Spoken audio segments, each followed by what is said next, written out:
World Tune TV।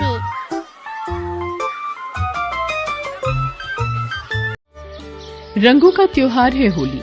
लाल, हरा, पीला, नीला और गुलाबी, कितने रंग हैं। सारे रंग एक से बढ़कर एक। लेकिन एक और रंग है, वो भी बड़ा प्यारा है। लेकिन अगर वो जिंदगी में लग जाए तो सब खत्म हो जाता है, और वो रंग है काला। होली के कुछ दिन पहले ही ये काला रंग लग गया गोपाल के जीवन में। गरीब को दो बाबा, ऊपर वाली तुम्हारी झोली भरेगा। दया करो बाबा, देखो मैं कितना लाचार हूं।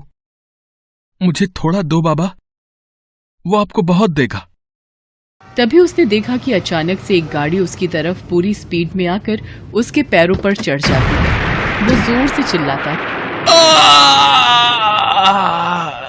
चिल्लाते ही गोपाल की नींद खुल जाती है। वो अपने हाथों की ओर देखता है। उसके हाथ सही सलामत थे।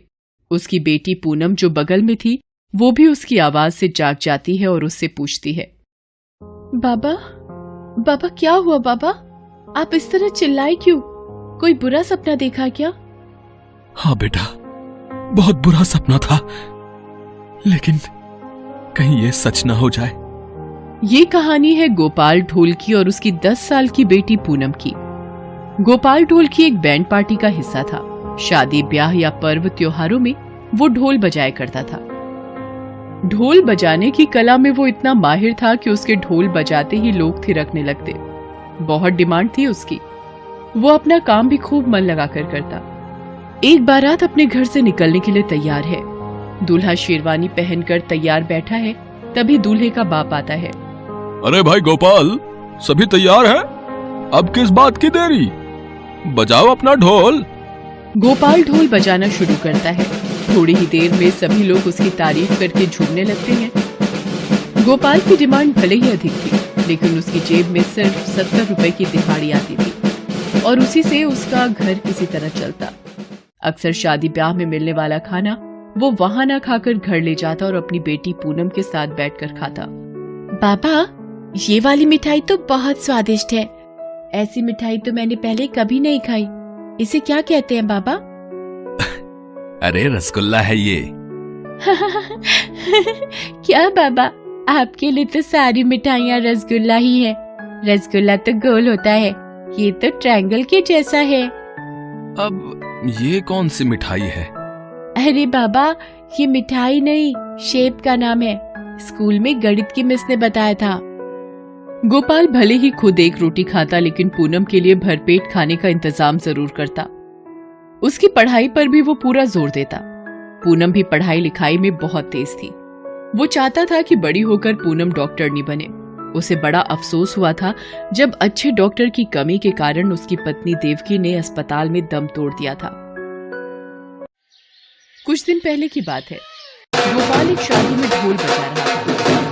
ढोल बजाते बजाते अचानक उसे लगा कि उसके हाथों में बिल्कुल ताकत नहीं लग रही है। अरे, ये मुझे क्या हो रहा है? मेरे हाथों में ताकत क्यों नहीं लग रही? मैं ढोल नहीं बजा पा रहा हूं। ये क्या क्या हो रहा है मुझे? उसने ये बात बैंड पार्टी के अपने साथी ब्रजेश को बताई। अचानक से क्या हो गया तुझे? तू कोई बहाना तो नहीं बना रहा? कैसी बात कर रहा है तू ब्रजेश? रोजी से कोई झूठ बोलता है? अरे, ढोल नहीं बजा पाया तो मालिक दिहाड़ी काट लेगा। इसमें मेरा ही तो नुकसान है। एक काम कर, तू घर चला जा। क्या पता तेरी तबीयत भीतर से ठीक नहीं हो। मैं यहां संभाल लेता हूं। गोपाल घर लौट आया। उसका चेहरा उतरा हुआ था। पूनम ने उसे ऐसे देखा तो पूछा, क्या हुआ बाबा? आपका चेहरा उतरा हुआ क्यों है? तबीयत तो ठीक है ना? देखूं तो। पूनम गोपाल के सिर पर हाथ लगाकर देखती है। बुखार तो नहीं है बाबा? बुखार नहीं है बेटा, लेकिन बहुत कमजोरी सी लग रही है। ऐसा लग रहा है हाथों में जान ही नहीं है। पता है, आज तो मैं ढोल भी नहीं बजा पा रहा था। बाबा, कल सरकारी दवाखाना ले चलूंगी आपको। हाँ बेटा।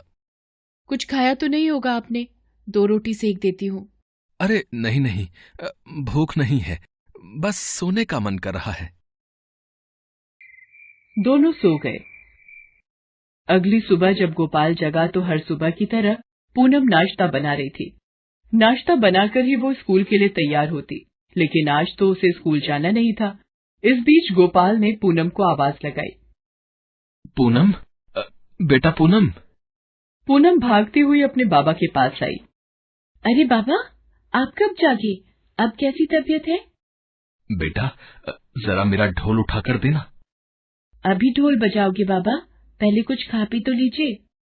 नहीं बेटा, बाद में खाऊंगा, पहले जरा ढोल दे। पूनम ने ढोल लाकर दे दिया। गोपाल ने ढोल बजाने की कोशिश की, लेकिन ये क्या।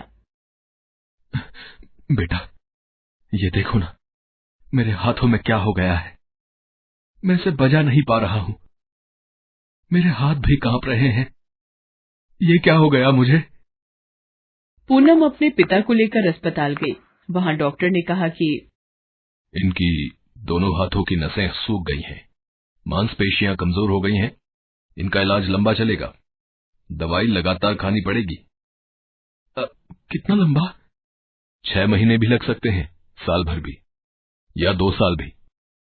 तभी कुछ कुछ हाथों में जान आ पाएगी।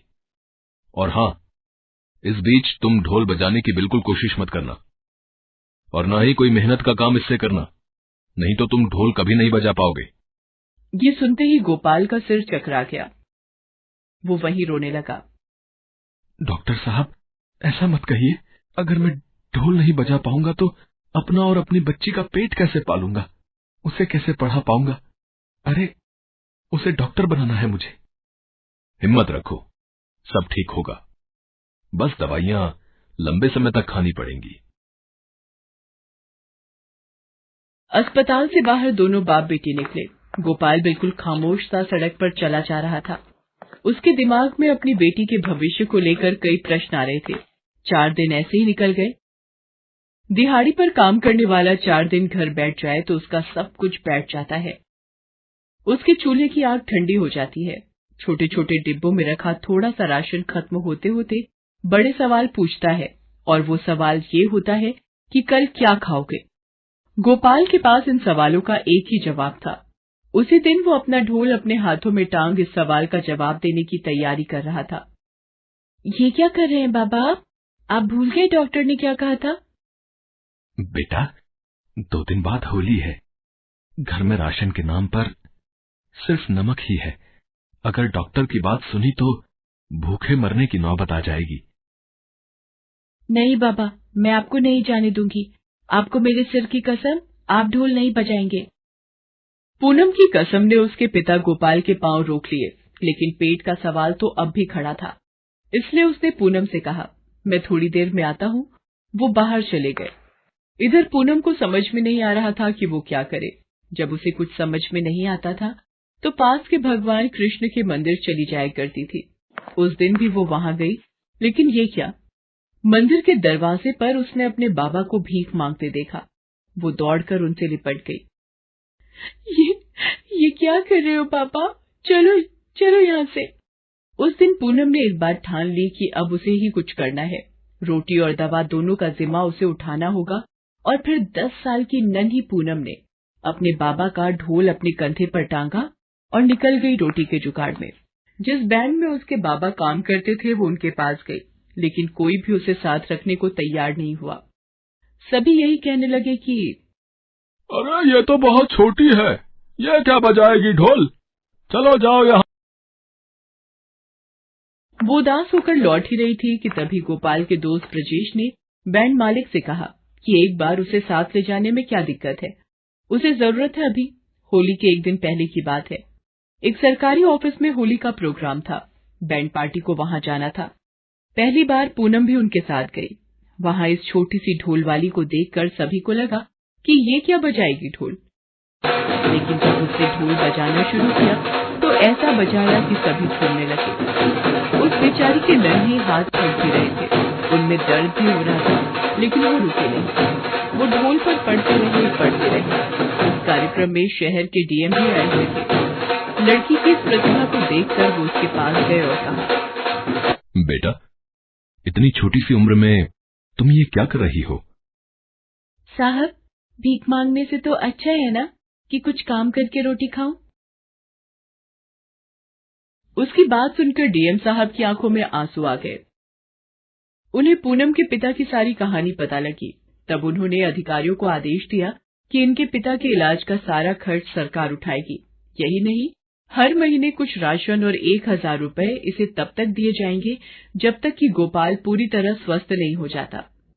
सभी डीएम साहब की इस घोषणा पर ताली बजाने लगे। पूनम भी ताली बजा रही थी। तब डीएम साहब ने पूनम के हाथों को अपने हाथ में लिया और कहा, हैप्पी होली बेटी। पूनम ने भी कहा, हैप्पी होली डीएम साहब, हैप्पी होली। सच में उसकी होली अब हैप्पी होली हो गई थी। वो काला रंग जो इस परिवार के भविष्य को डरा रहा था, वो कहीं गायब हो गया था और कई सारे रंगीन रंग उसे गोद में उठाकर कहना चाह रहे थे, होली मुबारक, होली मुबारक। अर्जुन 12 साल का था। इस छोटी सी उम्र में भी उसे दिन भर काम करना पड़ रहा था। पिछले साल लॉकडाउन की वजह से उसके पिता का कपड़ों का धंधा बुरी तरह चौपट हो गया था। नए ग्राहक तो बने नहीं, उल्टे जो उनके पुराने ग्राहक थे वो भी टूट गए। हालत इतने खराब हो गए थे कि उनके घर में खाने के लिए मुट्ठी भर अनाज भी मौजूद नहीं था। उसके पिता रोज सुबह काम की खोज में निकलते थे और शाम को थक हार कर घर वापस आ जाते थे। एक दिन जब उसके पिता घर आए, क्या हुआ जी, आज कुछ काम मिला? नहीं, आज भी कोई काम नहीं मिला। ना जाने भगवान हमारी कैसी परीक्षा ले रहे हैं। आज तो बनिए ने भी और उधार देने से मना कर दिया। कह रहा था कि पहले पुराना कर्जा चुकता करो फिर सामान मिलेगा। अगले हफ्ते होली भी है, ना जाने इस बार की होली कैसे गुजरेगी। अर्जुन और उसकी बहन मानसी घर के बाहर बैठे हुए थे। तभी उन्हें उनके पड़ोस में रहने वाला बबलू दिखाई दिया। उसके हाथ में होली के सामान की थैली थी। उसमें बहुत सारे रंग, गुब्बारे और पिचकारी भरी हुई थी। भैया देखो, बबलू कितना सारा सामान लेकर आया है। हम कब जाएंगे भैया सामान लेने? जाएंगे मानसी, हम भी जाएंगे। अर्जुन ने कह तो दिया था, मगर समझ में उसके भी नहीं आ रहा था कि ये सब कैसे होगा। अभी दोनों भाई बहन गुमसुम बैठे हुए थे कि अचानक अंदर से पापा के चिल्लाने की आवाज आई।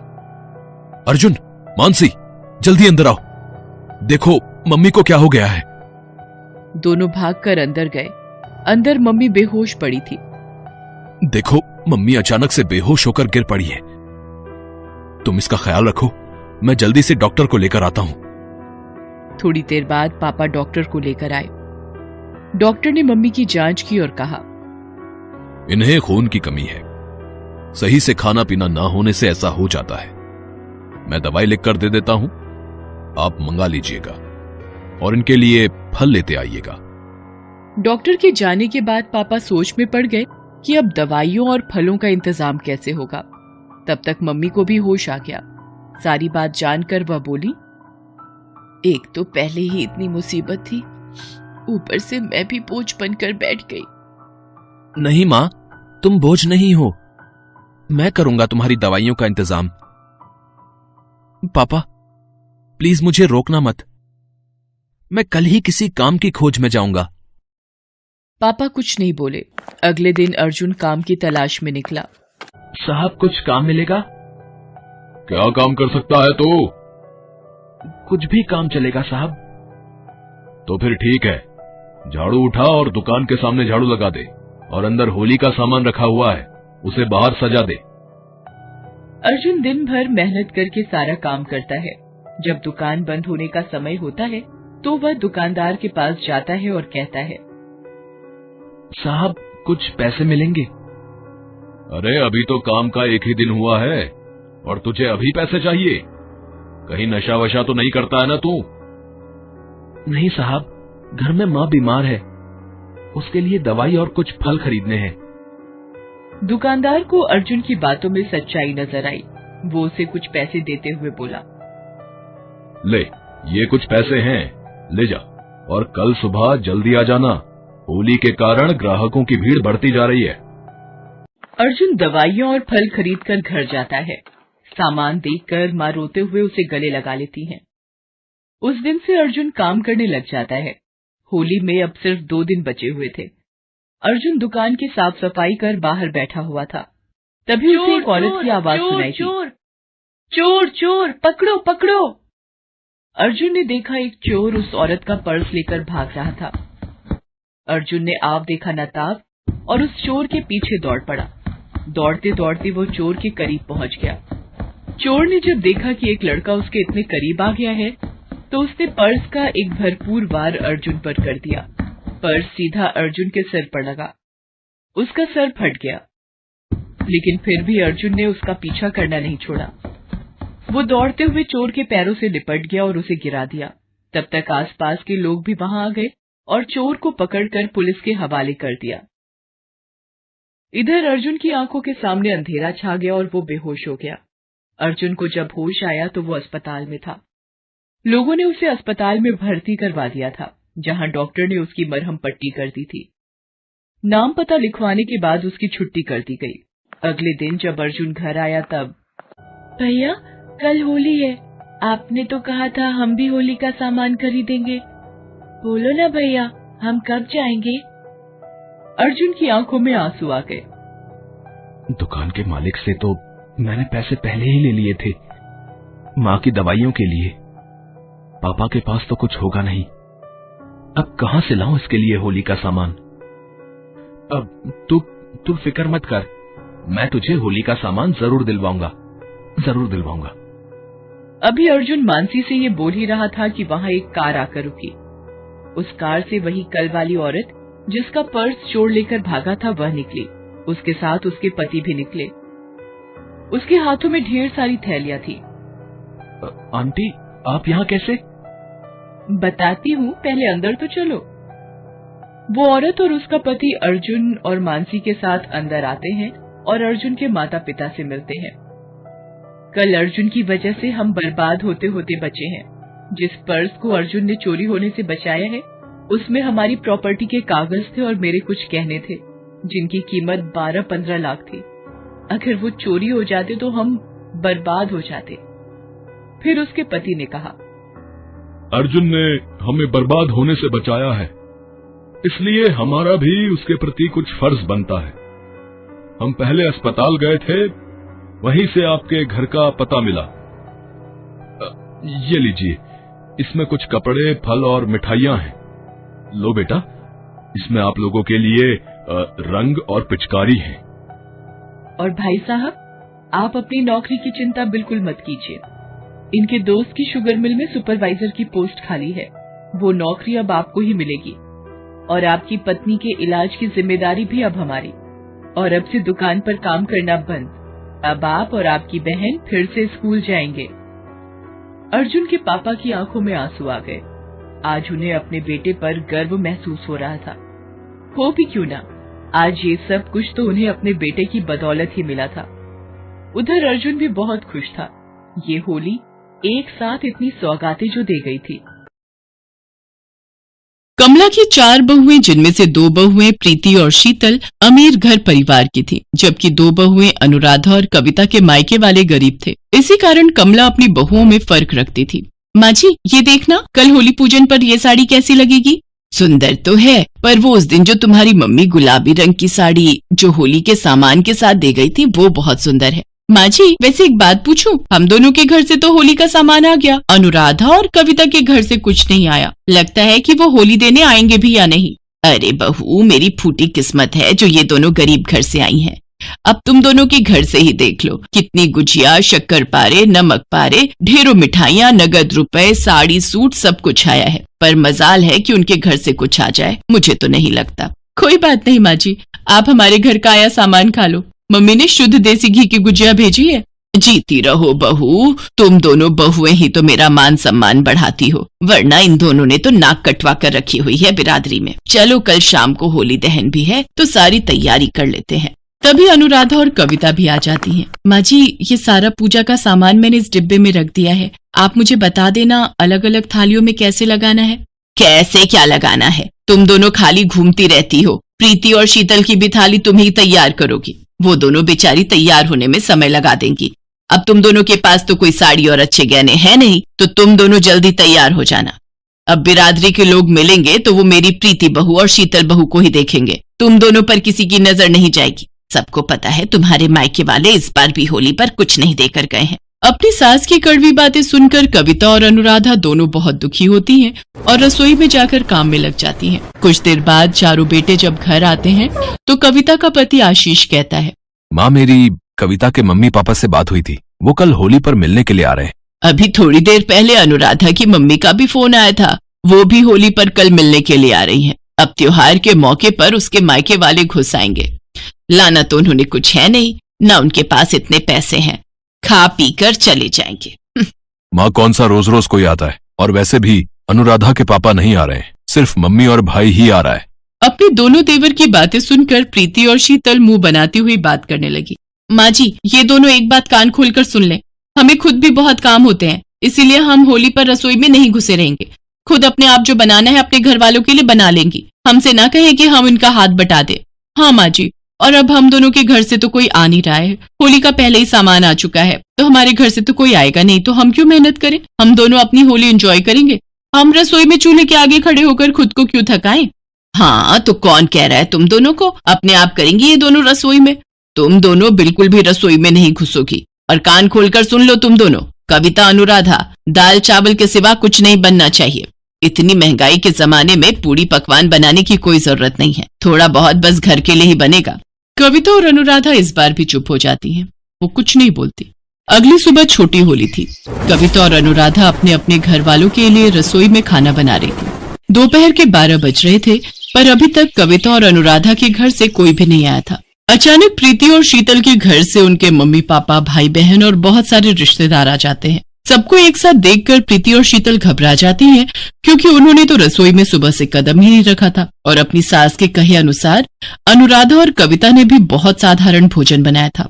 अब क्या करें, मेरे घर से तो चाची, बुआ, मौसी सब साथ में आए हैं, मुझे नहीं पता था ये सब भी आने वाले हैं।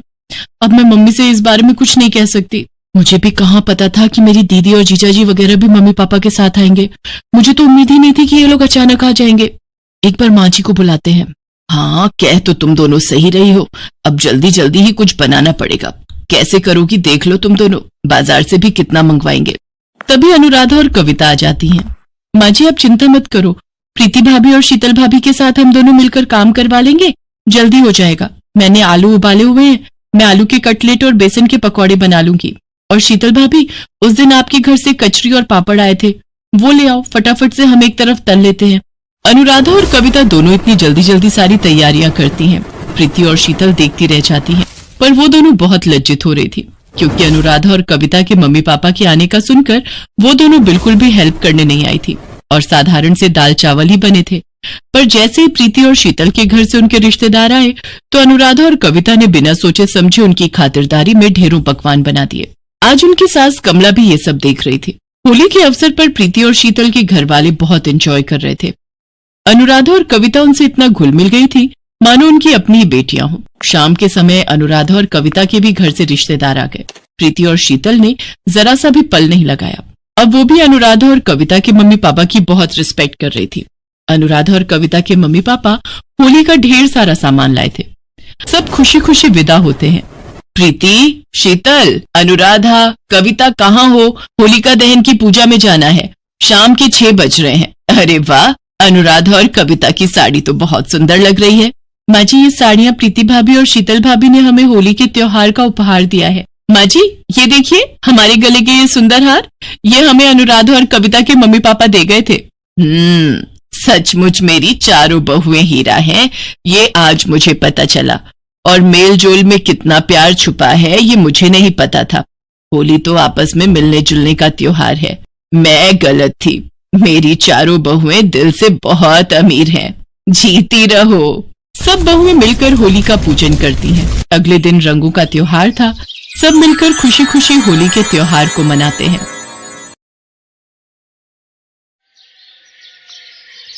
नमस्ते प्रेमलता जी, और अटैची बैग लेकर कहाँ जाने की तैयारी हो रही है? बेटा बहू के पास जा रहे हैं कुछ दिनों के लिए। इस बार तो आपकी होली विदेश में होगी, कब तक लौटने का इरादा है? 2 महीने तो लग ही जाएंगे। अब बेटे की शादी के बाद हम बहू के साथ पहली बार कोई त्योहार मनाने जा रहे हैं। पोती भी 5 बरस की हो गई है, वो भी बार बार फोन करती है, दादा दादी आ जाओ। चलो बढ़िया है, होली मनाकर खुशी खुशी लौटो, फिर मिलते हैं। प्रेमलता और रघुवीर का बेटा आनंद विदेश में नौकरी करता था। उसने देसी मूल की विदेशी लड़की से वहीं लव मैरिज कर ली थी। इस बार प्रेमलता और रघुवीर होली पर अपने बेटा बहू के पास विदेश जा रहे थे। उनके बेटे का प्रमोशन हुआ था, इसलिए उनकी बहू अंजलि ने इस बार होली की एक बड़ी पार्टी का आयोजन रखा था। आनंद, तुम क्या करोगे एयरपोर्ट जाकर? माँ जी पापा जी कैब से आ जाएंगे, फिजूल में इतनी दूर लेने जाओगे? तुम्हें होली पार्टी के लिए और भी तो अरेंजमेंट्स देखने हैं। ठीक है, मैं पापा को फोन कर देता हूँ। हेलो पापा, आप लोग पहुंच गए हो तो एक काम करो, आप एयरपोर्ट से जब बाहर निकलोगे तो आपको सामने ही कैब नजर आ जाएगी। आप घर का एड्रेस दे देना, मैंने आपको फोन पर भेज दिया है, तो आराम से आ जाओगे। पहली बार प्रेमलता और रघुवीर विदेश आए थे, अब वो क्या ही बोलते, इसलिए वे दोनों अपने आप ही किसी तरह घर तक पहुंचते हैं। दादी जी, दादाजी, आपको पता है 2 दिन बाद होली है, बहुत सारे गेस्ट आएंगे, मेरे फ्रेंड्स भी आएंगे। वैसे भी बहुत अच्छा है, इसमें हम एक दूसरे के साथ मिलकर बहुत मस्ती करते हैं। दादी, ये सब क्या है? नैन्सी बेटा, ये होली पूजन का सामान है और ये होली खेलने का गुलाल, रंग और तुम्हारे लिए ये पिचकारी लाई हो। दादी, मैंने तो ये सब आज तक नहीं देखा। मॉम डैड तो बस म्यूजिक लगाकर डांस करते हैं और टेस्टी टेस्टी फूड खाते हैं। दादी, होली पूजन क्या होता है? बेटा, होली पूजन रंग की होली से एक दिन पहले होता है, जिसे हम होलिका दहन कहते हैं। होलिका दहन दादी, मतलब? बैठो, मैं तुम्हें आराम से समझाती हूँ। माँ जी, आप ये सब क्या उठा लाए हो? यहाँ विदेश में ये सब नहीं चलता। नैन्सी, ये रंग गुलाल का पैकेट वापस रखो। देखा, सारे हाथ खराब कर लिए। माँ जी, हमारे यहाँ होली पर ये सब कोई नहीं खेलता, हम लोग स्टैंडर्ड की होली खेलते हैं। आप ये सब उठाकर अपनी अटैची में वापस रख दो। मॉम, मुझे पिचकारी से खेलना है। नो बेटा, 2 डेज बाद आपका स्कूल है, पानी में भीगकर आपकी तबीयत खराब हो जाएगी। पापा जी, माँ जी को समझा दीजिए, हम विदेश में अपने हिसाब से होली मनाते हैं। अंजलि की बातें सुनकर प्रेमलता की आंखें भर आती हैं। प्रेमलता और रघुवीर भी क्या करते, उन्हें बहू के हिसाब से विदेशी होली मनानी थी, इसलिए वो चुप हो जाते हैं। अंजलि अपने हिसाब से होली की तैयारियां कर रही थी। अंजलि, स्नैक्स और ड्रिंक्स का अरेंजमेंट गार्डन एरिया में रखवा दिया है। ठीक है, बाकी फ्लावर्स ठीक से लगवा लेना और चेयर्स टेबल देख लो, पीटर ने ठीक से लगवाई है ना? बहू, ये पूजन का सामान लाई थी। कौन सी पूजा माँ जी? होली की पूजा बहू, होली का दहन। माँ जी, मैं विदेशी होली मना रही हूँ, मैं कोई पूजा के अरेंजमेंट्स नहीं रख रही हूँ। यहाँ पर खाना पीना होगा और सारे गेस्ट डांस वगैरह करेंगे। अंजलि वहां से चली जाती है। प्रेमलता होली पूजन का सामान वापस अटैची में रख देती है। मेहमान आने शुरू हो जाते हैं। आनंद, पापा जी ने कुर्ता पजामा पहन लिया है और माँ जी की साड़ी भी देखो कितने पुराने स्टाइल की है। अंजलि, माँ पापा शुरू से ही ऐसे कपड़े पहनते हैं, उन्हें कुछ नहीं कह सकती। अब तुम सब कुछ छोड़कर उनका वेलकम करो। अंजलि और आनंद पार्टी में आए मेहमानों की खातिरदारी में लगे रहते हैं। तभी आनंद को उसके बॉस का कॉल आता है। हेलो आनंद, मैंने सुना है इंडिया से तुम्हारे मॉम डैड आए हैं, फिर तो आज तुम्हारे घर की होली बिल्कुल हिंदुस्तानी तरीके से होगी। बस मैं कुछ ही देर में पहुंच जाऊंगा। और हाँ, तुम्हारी भाभी और बच्चे भी आ रहे हैं। बहुत सालों से हिंदुस्तान की होली नहीं देखी, तो आज तुम्हारे परिवार के साथ मिलकर हिंदुस्तानी तरीके से होली को मनाएंगे। और हाँ, माताजी को कहना कि वो ठंडाई जरूर बनाए। कितना अरसा हो गया होली पर ठंडाई और गुजिया, समोसे, दही भल्ले वगैरह खाए। अपने बॉस की बात सुनकर आनंद हक्का बक्का रह जाता है, क्योंकि उसने तो कोई ऐसी तैयारी की ही नहीं थी। अंजलि भी परेशान हो जाती है। तभी आनंद के मम्मी पापा आ जाते हैं। आनंद बेटा, घबराने की कोई बात नहीं है, मैं अभी ठंडाई का इंतजाम कर देती हूँ और बाकी गुजिया, समोसे और मिठाइयाँ मैं साथ लेकर ही आई थी। भल्ले भी मैं बना दूंगी। सब कुछ तुम गार्डन एरिया में लगवा दो। सुनो जी, आप गुलाल और रंग भी थाल में सजा कर रख दो। बाकी होली का पूजन के लिए मैं बहू तुम्हें बता देती हूँ कि क्या क्या करना है। सब कुछ हो जाएगा, चिंता मत करो। प्रेमलता अंदर जाती है और अपनी अटैची में रखा होली का सारा सामान ले आती है। अंजलि भी अपनी सास प्रेमलता की मदद कर रही थी। आनंद के बॉस भी अपनी फैमिली के साथ पहुंच चुके थे। पार्टी में आए सब लोग और आनंद के बॉस होली की तैयारियां देखकर बहुत खुश होते हैं। अंजलि बहुत शर्मिंदा थी। उसने अपने सास और ससुर के साथ किस तरह से व्यवहार किया था, वो इसी बारे में सोच रही थी। आज उन्होंने होली की तैयारियां करके सब कुछ संभाल लिया था। तभी नैन्सी सबके बीच कहती है, दादी, होली पूजन क्या होता है? नैन्सी बेटा, होलिका दहन के पीछे एक कहानी है। चलो आज मैं सबके बीच ये कहानी सुनाती हूँ। बिल्कुल माताजी, हमारे कल्चर, हमारी भारतीय संस्कृति के बारे में आज हमारे बच्चे और यहाँ मौजूद सब मेहमान जानेंगे, तो ये हमारे लिए बहुत ही प्राउड की बात है। प्रेमलता सबके बीच होलिका दहन की कथा सुनाती है। सब बहुत ही ध्यान से भक्त प्रहलाद और होलिका की कथा को सुन रहे थे। उसके बाद सब प्रेमलता के लिए तालियां बजाते हैं। सब लोग होली पार्टी की बहुत तारीफ करते हैं। दादी, फिर तो हम सब एक दूसरे को गुलाल लगाएंगे ना? नैन्सी बेटा, पहले दादी जी से अपनी पिचकारी तो लो, तभी तो होली खेलोगी। अंजलि की बातें सुनकर प्रेमलता की आंखों में खुशी के आंसू आ जाते हैं। नैन्सी भी अपने रीति रिवाज को समझती है। सब मिलकर खूब होली खेलते हैं।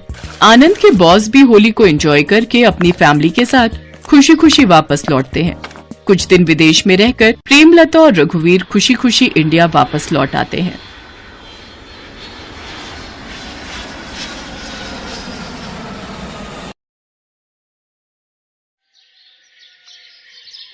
प्रिया बहुत ही घमंडी स्वभाव की लड़की थी।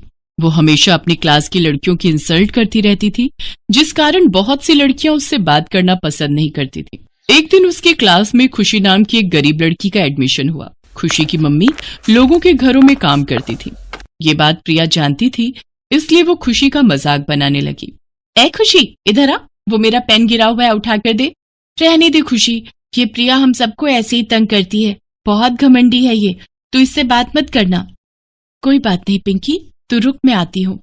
खुशी प्रिया के पास जाती है और उसको पेन उठा कर देती है। प्रिया फिर से पेन गिरा देती है। ओह, ये तो मेरे हाथ से फिर छूट गया, एक बार फिर उठा कर दे। ये लो। वैसे तुम्हें तो आदत होगी ये सब करने की। फ्रेंड्स, तुम सबको पता है इसकी मम्मी हमारी कॉलोनी के घरों में काम करती है। वैसे काम वाली की बेटी होना फायदे की बात है, कोई ना कोई टिप मिलती रहती है। ये ले खुशी, तूने मेरा काम किया, इसलिए बदले में मैं तुझे ये इतनी महंगी चॉकलेट दे रही हूँ। खुशी कुछ नहीं बोलती, वो बस चॉकलेट लेकर अपनी सीट पर बैठ जाती है। प्रिया अपनी सहेलियों के साथ बात करने लगती है। अभी तो कुछ भी मजा नहीं आया, तुम सब देखती जाओ, कुछ दिनों में होली आने वाली है। इन सबको और खासकर उस खुशी को ऐसा रंग लगाऊंगी कि छुड़ाए नहीं छूटेगा। पर तू भी बचकर रहना प्रिया, तेरे भी दुश्मन क्लास में बहुत हैं जो तेरे स्टैंडर्ड के नहीं है। ये गरीब घर के हैं, इनका कोई भरोसा नहीं कब तेरे से अपने अपमान का बदला ले लें। अगर इन्होंने ही बदले में तुझे कोई ऐसा रंग लगा दिया जो कभी उतरेगा नहीं, तो फिर तू क्या करेगी? मुझे रंग लगाएंगी? इतनी हिम्मत नहीं इन गरीब लड़कियों की जो ये मुझे रंग लगाते। प्रिया की बात को सुनकर उसकी सहेलियां चुप हो जाती हैं। होली को 2 दिन बाकी रह गए थे। सब बच्चे एक दूसरे को रंगने की योजना बना रहे थे। स्टूडेंट्स, आप सब इस बात को ध्यान से सुनिए। प्रिंसिपल मैम ने सख्त ऑर्डर दिए हैं कि कोई भी बच्चा क्लास में होली नहीं खेलेगा। एक दूसरे को किसी ने भी अगर क्लास में रंग लगाया तो उसे सजा मिलेगी। कल से होली की छुट्टियां हो रही हैं। सभी स्टूडेंट्स घर पर भी ध्यान से होली खेलना। Happy Holi to all of you. इतना कहकर उनकी क्लास टीचर बाहर चली जाती है। स्कूल की छुट्टी होने में थोड़ी देर ही बाकी थी। प्रिया पूरी योजना बना चुकी थी। ये देखो, मेरे पास कितना अच्छा कलर है जो खुशी और उसकी सहेलियों के मुंह पर लगेगा। घर जाकर भूतनी लगेंगी वो सब। ठीक है प्रिया, जैसा तूने कहा है हम वैसा ही करेंगे। हेलो प्रिया, मैं तुम्हारे लिए होली की गुजिया लाई थी। हैप्पी होली।